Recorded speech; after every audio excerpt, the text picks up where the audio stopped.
Assalamualaikum warahmatullahi wabarakatuh. Welcome Dekers. Ketemu lagi sama teacher Sini Larasati yang akan mengajarkan kalian seni budaya tari. Salam cerdas untuk dek yang berkualitas.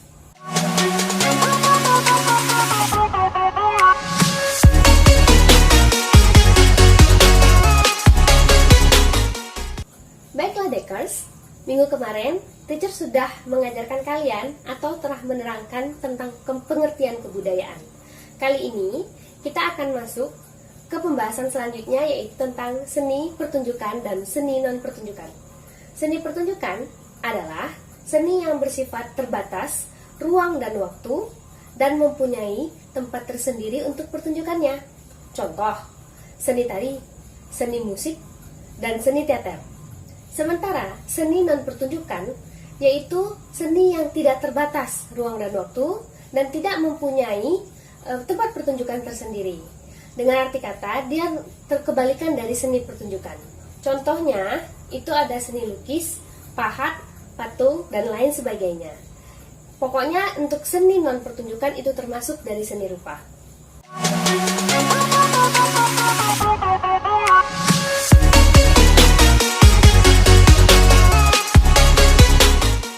Nah, sekarang kita masuk di bagian seni pertunjukan, yaitu masuk bagian tari. Tari sendiri yaitu mengekspresikan jiwa manusia yang diwujudkan dalam gerak tubuh manusia dan diperhalus dengan estetika.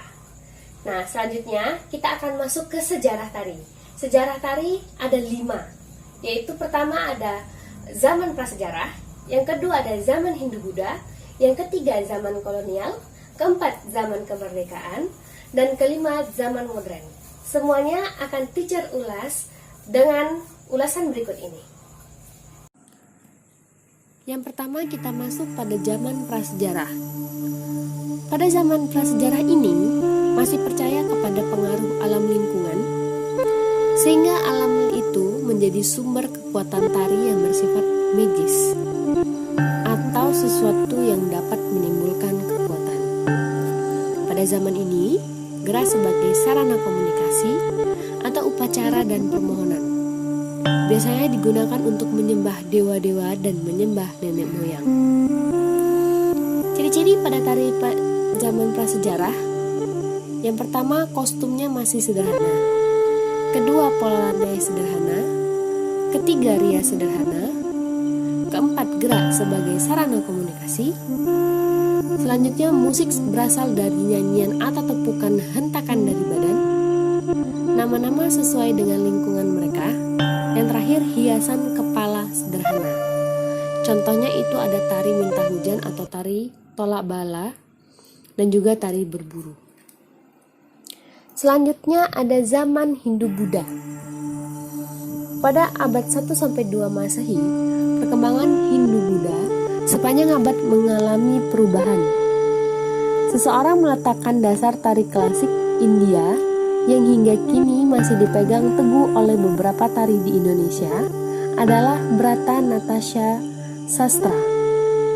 Pada zaman ini, tarian hanya dilakukan oleh penari profesional dan kaum bangsawan yang dipentaskan di istana-istana. Ciri-ciri pada tari zaman Hindu-Buddha. Yang pertama, persembahan untuk raja-raja atau dewa. Yang kedua, penuh dengan cerita atau sastra. Ketiga, musik dipengaruhi gendang dan gong. Keempat, masih banyak menggunakan kemenyan atau asap. Kelima, gerakan tertuju pada mata, kaki, dan tangan. Selanjutnya ada zaman kolonial. Pada tahun 1511, masuknya bangsa Portugis ke Indonesia dengan tujuan untuk mengitari Indonesia, bahkan pulau-pulau yang ada di Indonesia. Mereka melihat situasi di mana mereka akan menguasai daerah baru. Misi Portugis pada masa itu memberi pengaruh pada kesenian atau daerah pantai. Selama masa penjajahan tersebut, biasanya tari digunakan untuk menghibur para tentara dan prajurit musuh. Ciri-ciri tari pada zaman kolonial. Yang pertama, untuk hiburan dan kepuasan pribadi. Kedua, diiringi dengan instrumen musik vokal. Ketiga, alat musiknya yang menonjolkan biola dan akordeon. Keempat, tarinya dilakukan berpasangan. Kelima, kostumnya lebih banyak pada kebaya yang menonjolkan dada. Contoh tariannya itu ada tari sapu tangan, tari balanse madam, dan tari joget dari Bali. Lanjut, ada zaman pra-kemerdekaan sampai kemerdekaan.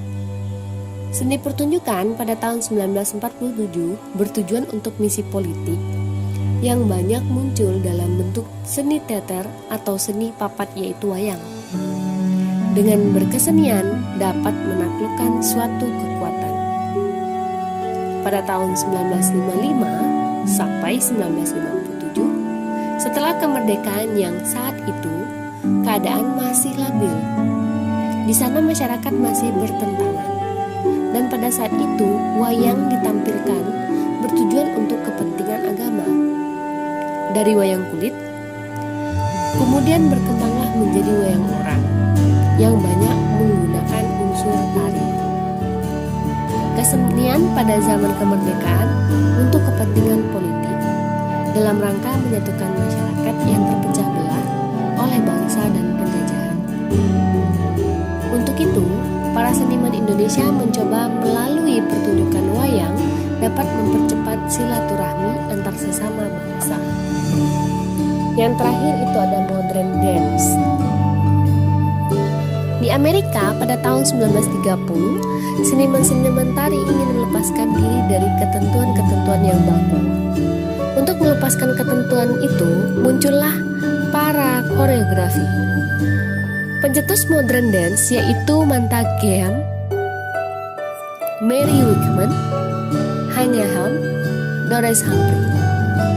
Tujuannya untuk melepaskan diri dari bentuk-bentuk yang lama menjadi bentuk baru sebagai suatu ungkapan kebebasan. Pada tahun 1955, Martha Graham, Doris, dan teman-temannya mengadakan pertunjukan Indonesia. Pertunjukan ini membawa pengaruh sangat besar terhadap perkembangan tari Indonesia. Pada tahun 1957, Sardono S. Kusumo yang pada waktu itu mahasiswa Fakultas Ekonomi UGM mengadakan pertunjukan ke New York bersama Bagong dan Retno Maruti. Pada saat itu, ditawarkan Bagong dan Sardono melanjutkan di Amerika belajar bersama James Edward. Konsep mereka antara Bagong dan Sardono berbeda. Bagong lebih mengacu pada kesatuan teknik daerah, sehingga merupakan kesatuan daerah Bhinneka Tunggal Ika. Sedangkan Sardono lebih mengacu pada perkembangan ide dan koreografi melalui improvisasi. Ciri-ciri pada bentuk modern dance. Yang pertama, menentang lawan dari klasik dan romantik. Kedua, gerakan merupakan substansi atau gerakan pokok dasar. Gerakan sebagai dasar pengalaman. Pengungkapan tidak dilahirkan secara jelas. Gerakan merupakan sarana ungkap atau ekspresi jiwa. Makers, tadi sudah tahu kan bagaimana fase-fase sejarah tadi? Sekarang kita lanjutkan untuk jenis-jenis tari. Jenis-jenis tari ada 5 kelompok. Yang pertama, ada tari tradisi, ada tari klasik, ada tari kreasi, ada tari modern, dan yang terakhir ada tari kontemporer. Semuanya akan dijelaskan melalui slide berikut ini.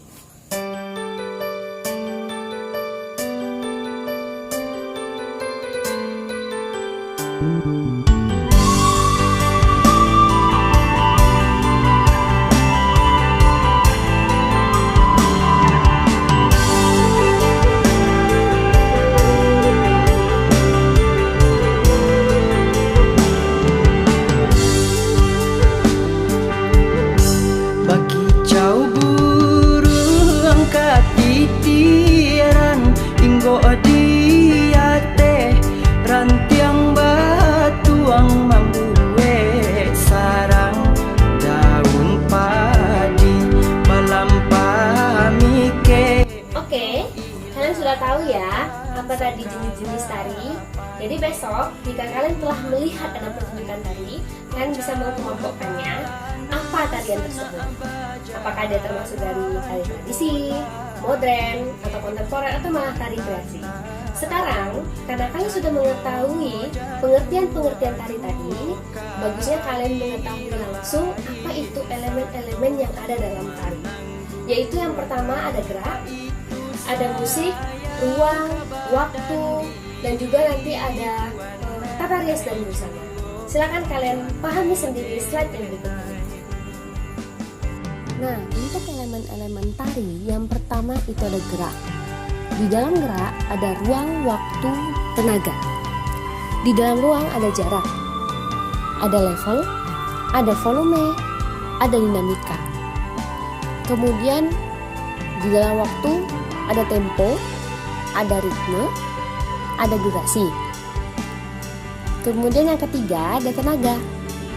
Di dalamnya ada intensitas, ada kualitas, ada aksen, koordinasi, kuantitas. Silakan baca sendiri apa arti-artinya. Baki cau buru angkat titiaran inggo odiate rantiang batuang mambuwe sarang daun. Kita lanjut ya. Selain dari gerak, yang kedua itu ada pola lantai. Pola lantai artinya garis-garis yang dilalui penari. Dalam pola lantai itu ada arah hadap. Arah hadap yaitu perubahan dari titik pandang badan. Yang ketiga, ada musik. Musik terbagi dari dua, musik tari dan musik pengiring tari. Musik tari bisa dikatakan dengan musik yang diciptakan untuk mengiringi sebuah tarian. Sedangkan musik pengiring tari, musik yang tidak dapat terpisahkan dari gerak tubuh penari.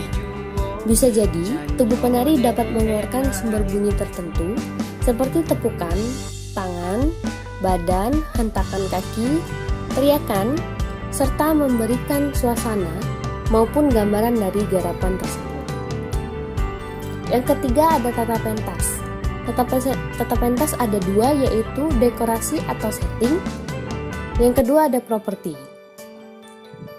Dekorasi, setting atau stage property yaitu hiasan atau benda untuk mengisi ruang, mempersempit atau memperluas yang memberikan kejelasan pada penonton agar lebih mudah membayangkan sesuatu yang disajikan ataupun menciptakan suasana, penegasan efek artistik sebagai tuntutan dari ide geografi.